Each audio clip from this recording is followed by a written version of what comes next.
सप्रेसचे dry गुलाबजाम कसे सर्व करायचे आणि ते पार्सल कसे द्यायचे हे या व्हिडिओमध्ये आपण बघणार आहोत. या कंटेनरमध्ये 20 ड्राय गुलाबजाम असतात.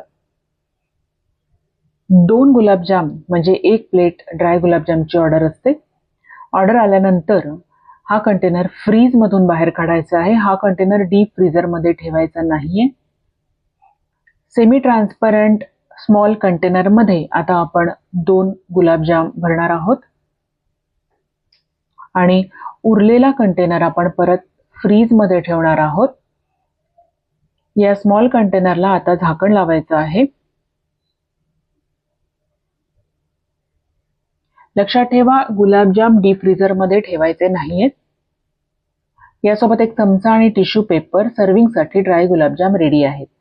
जेव्हा हे टेक अवे द्यायचे असतील तेव्हा हा जो आपण कंटेनर भरलेला आहे त्याला सेलोटेप लावायची आणि स्मॉल टेक अवे बॅग मध्ये आपण हा स्मॉल कंटेनर भरायचा आहे.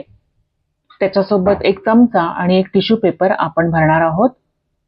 ही बॅग आपण फोल्ड करूया आणि याला सेलोटेप लावूया. ड्राय गुलाबजामचं पार्सल रेडी आहे.